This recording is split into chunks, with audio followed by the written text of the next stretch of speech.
Hello, everyone. Welcome to ES345 Jazz Communities and Cultures. I am Dr. Bayham, your professor of record. Just to introduce you to myself, I am a professor of African American Studies. I've been here at California State University East Bay for the past 19 years. The course that you are now taking, Jazz Cultures and Communities, is actually an evolution of a prior course called Jazz on Film. And what I want to do for you today in this particular video, the first segment that we'll have for this course, is to talk with you a little bit about the Hersch text Subversive Sounds, which focuses on the roots of jazz in New Orleans. Specifically, what I find interesting about this text is that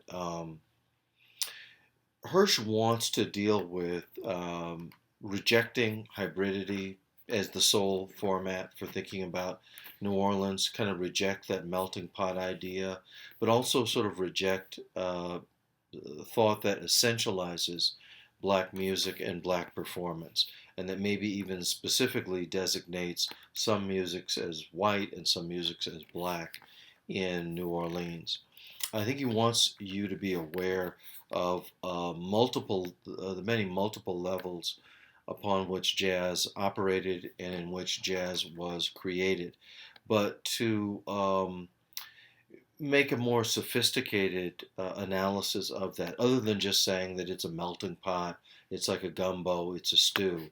Um, this is a very specific space at the turn of the century in America in which race operated in perhaps very different ways than in other parts of the United States of America. For one, New Orleans is probably, at the time we're looking at late 1800s, early 1900s, one of the most, if not the most, African of cities in the entire United States of America. And we'll discuss a little bit about why that is. But also at the same time, Jim Crow emerges at around the same time that jazz develops out of New Orleans. This is particularly interesting because Jim Crow laws enforce a kind of one drop of black blood rule on the entire country. And New Orleans had been a space prior to the enforcement of Jim Crow racial segregation, of hybridity, intermarriage, other things, cultures living one on top of one another. That's not to say that those things didn't happen without strife. It's just to say that some of the prohibitions against racial intermarriage or whatever did not exist in New Orleans prior to Jim Crow, but they were certainly enforced by Jim Crow. So Hersch also wants to let you know how jazz resisted and accommodated Jim Crow laws, how jazz challenged notions of racial purity. He wants to talk about jazz in the context of activism, and jazz, basically in a space that had not only this great African center, but there was also probably the greatest population of free blacks in the country in the era of slavery. Free blacks being really the most dangerous people in the United States of America during slavery, mostly because these individuals were around transporting information about freedom and about the possibility of liberating yourself from slavery by whatever means necessary. So let's start first of all with, I think, one of the singularly most important things in Hersch's book, and this is the notion of what is a Creole. So first of all, a Creole is someone who is Louisiana born but of French descent. But this term has been expanded significantly over the years, even to this day. What it essentially means now is it's kind of another word for someone who is of mixed race. Initially, this term developed into another term called Creoles of color. These were offspring of French slave owners. By its nature, what Hersch wants to communicate to you is that it is a hybrid and potentially subversive culture, particularly in a post-Jim Crow segregation space in which the very essence of a Creole individual is that they are mixed race, and yet Jim Crow segregation enforced strict intermarriage laws and the one drop of black blood rule. Nowhere do I think this was better exemplified than in the Plessy v. Ferguson railroad case. Homer Plessy was actually only 1/8 black. In New Orleans terms, there was an awful word for this, and that word was octoroon. 7/8 of Plessy were allegedly of European descent. Another 1/8 was of African descent, and yet he was refused accommodation on a railroad car. This case, as you know, he lost, and this case helped to enforce nationally segregation laws in all forms of public accommodation. This would also include schools. So this wasn't overturned until 1954's Brown versus Board of Education decision. Now, this notion that Hersch presents that being Creole is somehow subversive and therefore jazz is a Creole music that is itself also subversive is kind of unique. What Hersch is suggesting is that Creole identity challenges racial binaries. It's frankly, in his view, based more on culture and cultural identification than biology. And that's clear by the fact that so many different people who looked many different ways all came to claim the Creole category. Um, Hirsch also claims that any individual Creole themselves were, in effect, the embodiment of racial mixing, which was taboo in most of the country. The larger context, of course, political context for the birth of jazz is Jim Crow. And as I mentioned earlier, you had by 1984 prohibitions against interracial marriage. And then you would soon start to see things like separate water fountains, separate restaurants, separate bars. And with respect to the jazz world, what you're also talking about, and Hirsch doesn't really mention in this chapter, is you're talking about the possibility of having to record separately, meaning that bands could not be mixed bands. You had to either play, if you're black or Creole or Creole of color, you had to play in one of those bands. If you were white identified, European identified, you had to play in a European or white identified band, period. Uh, Hirsch also gives us the economic crisis that happened on top of the advent of Jim Crow from 1893 to 1897. There was an economic downturn. What this resulted in, along with the stratification and hierarchy of race, was that Irish and German populations, new immigrants from Europe, wound up taking away skilled trade work from blacks. Um, and by 1900, blacks began to be excluded from most trade unions, and it became very difficult for them to seek employment, even as their populations were increasing. So keep in mind that this is all sort of part of the larger context into which this very sophisticated new music was being born. Hirsch talks also about a Creole resistance to all of these external factors. For example, there were Creoles of color who were very good at organizing themselves. In effect, in Louisiana, they elected lieutenant governors and state treasurers, but they also set up benevolent associations to protect one another in case something should happen to their properties or their lives. Because under Jim Crow segregation, a person of color could not obtain a life insurance or any kind of insurance policy. That would later, of course, change or be ameliorated a little bit where you could get insurance, but you could get, kind of a segregated form of this insurance. And your black insurance agent would sell it to you. These Creole communities were close knit. They facilitated political and cultural activism. And two of the bigger neighborhoods in which they were centered were in the 7th Ward in New Orleans and in the Treme district. The black church also provides some solace. for people in New Orleans as this music is being born to a degree. Hersch argues that there's a certain level of secrecy that occurred within all black churches, and that certainly is accurate because people were hiding specific African expressions of spirituality. But there were also cultural forms that lent themselves to the music too. For example, the ring shout, where people would dance in counterclockwise, sort of as a group, sort of bringing themselves back to a pre-colonial, pre-slavery African time. Someone would call out a phrase, and you'd have someone else beating out a rhythm. And while that was going on, there would be a call and response. So the leader would welcome an individual, and the group, dancing counterclockwise in the circle, would repeat what the leader had just said. This call and response activity is all over jazz music.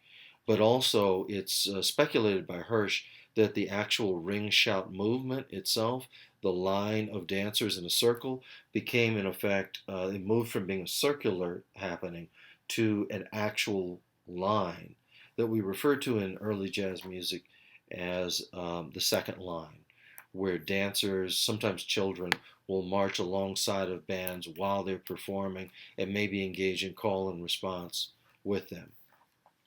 We know that jazz was born in what are known as disrespectable spaces, in other words, nightclubs.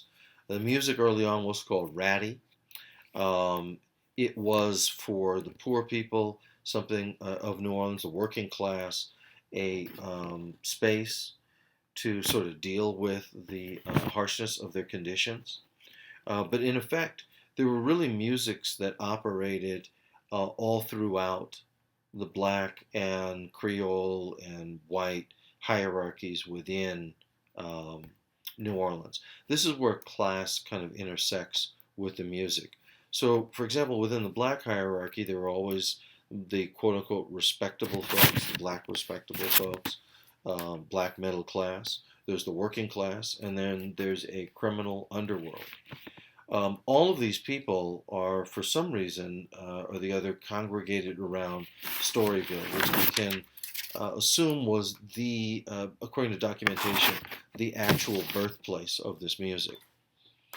Um, Race mixing did happen in these spaces. Hersch calls them impure spaces.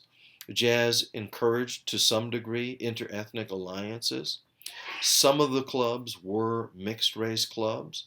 And even as we're going to see when we move to other parts of the country, jazz clubs occasionally become spaces where people can thwart intermarriage laws of Jim Crow and meet one another across the cultural divide. Congo Square is discussed in this piece too, in the context of race mixing, and impure spaces.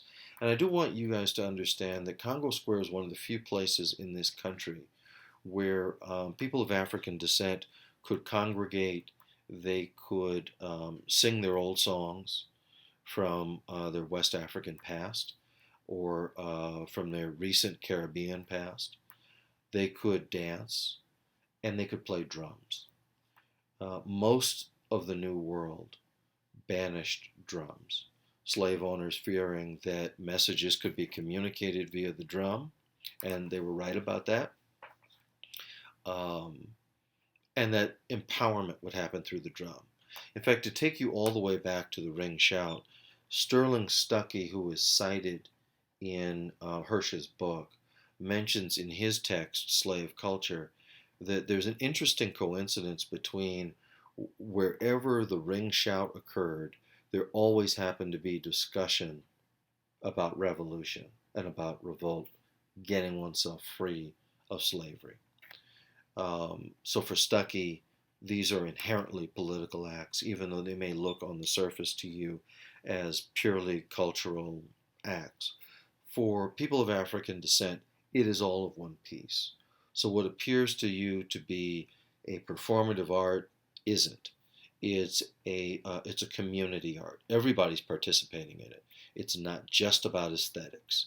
it's about everything. It's about your politics, it's about your spirituality, it's about your sexuality, it's about your economic space that you're in, your class space. All of it is wrapped into the music, the lyrics, the rhythm, you name it. Um, Along those lines, too, it's important to note that throughout New Orleans, musical styles tended to reflect social division. The European brass bands tended to be the music of the elite. Livelier pop music, popular music that was rendered to some sort of form of syncopation, things like ragtime, sort of ragtime esque, were kind of for less formal, maybe middle of the road, middle class audiences. And that slow barrel house blues you would hear from field bands. Often some of this music being played in the brothels in Storyville. This brings me to one of the most important figures in the early music, who was never recorded. He was offered a chance to record, but did not record, and in fact, progressively experienced mental illness and was institutionalized. And that was Buddy Bolden, who many argue is really one of the big fathers, along with Jelly Roll Morton, maybe, who claimed that he was the father of jazz himself, although he was not alone the father of jazz by any means. But Buddy may have been one of the bigger founders of this sound that they used to call ratty music. First of all, he played in these disrespectable spaces, and he was a hero in these spaces. A lot of what he did, playing low down blues for prostitutes, a lot of what he did, if you think about it, it sounds a lot like the birth of rock and roll. I mean, he was loud, he used blues devices, which mainly at that time didn't mean the standard 12 bar blues, but it meant something more African derived. His music was heavily syncopated. Um, he used very suggestive lyrics in some of his songs as he blew the clarinet. The cornet, they had very suggestive lyrics for the kinds of spaces that he was in. And many at the time wrote with their sort of puritanical notions that his music evoked impure bodily movements. And then finally, I'd like to tell you that on top of class, creolization, racial hybridity, um, and all these other factors that are being discussed, Jim Crow, etc., that are being discussed around the birth of the music, there's also the component of gender here. Storyville had a largely hyper-masculine culture, a lot of fighting, a lot of bragging about sexual conquest, stylized clothing, shoes, jackets. You've read about the fancy jackets that were worn by Jelly Roll Morton, the diamond that he put in his tooth, things like that. Um, the piano was an instrument for women, but because these were hyper masculine spaces, men sort of regendered the piano in this era. And it was by and large a culture that denigrated women, and were often women were subject to some very harsh working conditions in these brothels, having to perform while the music was playing, performing sex acts for clients who would show up to watch the music. It was jazz is always the ratty music has always been sort of associated with this criminal underworld, the quote unquote red light district. On one level, for people who are in what you might call a working class, again, this is sort of a carnivalesque type atmosphere, one that provides bawdy laughter and relief and helps an individual to cope with the harshness of their circumstances. But you can imagine that for somebody who's not from that context to sort of come into one of these quote unquote disrespectable spaces, um, frankly, it's a spectacle for them. It becomes kind of a show where one can, and you see some of the stories that Hersch tells about stories about even musicians having to perform for crowds that want to see how black folk do their thing. So I do want you to understand that that kind of cultural appropriation, that sort of vulture approach to other people's cultures, was present from the very beginning of the music. What I'm hoping is that as you conclude this chapter and you go about writing your discussion board posts, you can understand how jazz music is truly American. It is deeply rooted in its origin, in all of the problems that we deal with as a culture, most specifically race, gender, and class. So, thank you very much. Hopefully, my comments here have been in some way helpful for you.